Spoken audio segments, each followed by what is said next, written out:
Halo, kita jumpa lagi dalam belajar bahasa Inggris bersama Mr. Wong. Kali ini kita masih membahas mengenai conversation, percakapan. Dan sekarang kita akan belajar tentang mengenali orang berdasarkan pekerjaannya atau identifying people by occupation, ya. Oke, kita lihat kalimat-kalimat ini ya. Untuk kita bisa mengetahui mengenali pekerjaan seseorang, kita bisa menggunakan kalimat ini. Who are you atau what are you? Ya, siapakah Anda? I'm a student. Saya adalah seorang siswa. Who is that over there? Siapakah itu yang berada di sana? He is a student too. Dia juga seorang siswa. Is that lady a student? Apakah wanita itu seorang siswa? No, she isn't. Bukan, dia bukan seorang siswa. Those men aren't student either. Para pria itu juga bukan siswa. Am I your teacher? Apakah saya gurumu? Yes, you are. Ya, benar. That man is a teacher, isn't he? Pria itu seorang guru, bukan? Yes, he is. Ya, benar.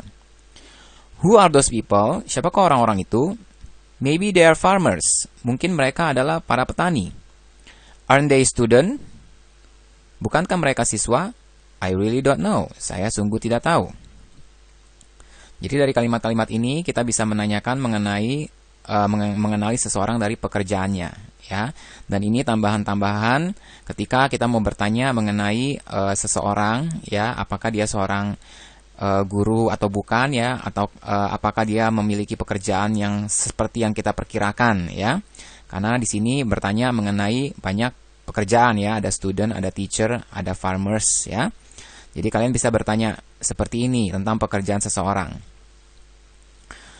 Oke, sekarang kita lihat pelajarannya.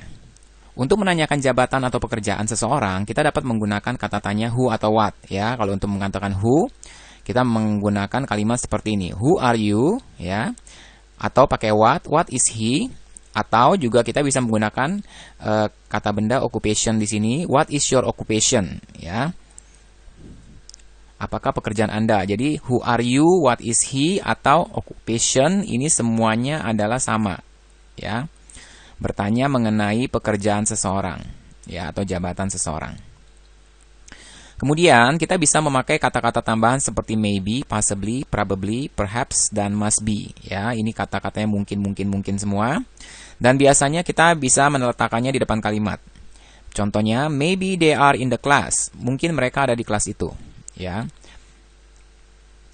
mungkin kalau bisa yang probably juga bisa digunakan tapi mungkin di dalam, ya. They probably in the class, ya.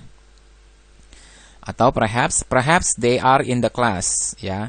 Atau they must be class, ya. Jadi biasakan di depan atau ada yang di dalam tengah, ya. Kita juga bisa pakai kata-kata tambahan really, actually, honestly, truthfully. Biasanya di permulaan kalimat atau tengah kalimat, ya. Seperti tadi, I really don't know that man. Saya sungguh tidak mengenal laki-laki itu. I actually don't know that man. I honestly don't know that man. Atau I truthfully don't know that man. Ya. Kalau kalian ingin menekankan bahwa kalian tidak mengetahui pria yang ditunjuk, ya, pakai kata really, actually, honestly, itu menekankan bahwa kalian memang tidak mengenal orang tersebut. Kemudian kata-kata tanya juga dapat dipakai sebagai penghubung dalam kalimat, ya, seperti what, how, whose, who, where, when, which, why. Contohnya, I don't know what he is. Do you know how your father is? I know whose book this is. I don't know who she is. You know where he lives. I know when he will go. I don't know which one you like. Dan he doesn't know why he is there. Kita lihat di sini setelah kata tanya tersebut, ini menggunakan kalimat positif semua, ya. He is, ya, bukannya is he, ya. Jadi ini menggunakan kalimat positif semua. Nah, ini biasanya disebut juga dengan pelajaran relative pronouns, ya. Bisa kalian lihat di sini, bisa kalian pelajari lebih lanjut mengenai relative pronoun. Jadi, kalian bisa lebih paham mengenai subjek atau topik ini, ya. Tetapi kalian bisa terus belajar, melatih untuk terus berbicara, menanyakan kepada orang-orang pekerjaan atau jabatan mereka dengan who are you atau what are you, ya. Seperti ini juga. What is he? What is your occupation? Ya, sama aja. Jadi tiga-tiganya sama saja. Jadi kalian bisa mengidentifikasi people by occupation. Oke, itu saja pelajaran kita untuk kali ini. Sampai jumpa di video-video yang selanjutnya.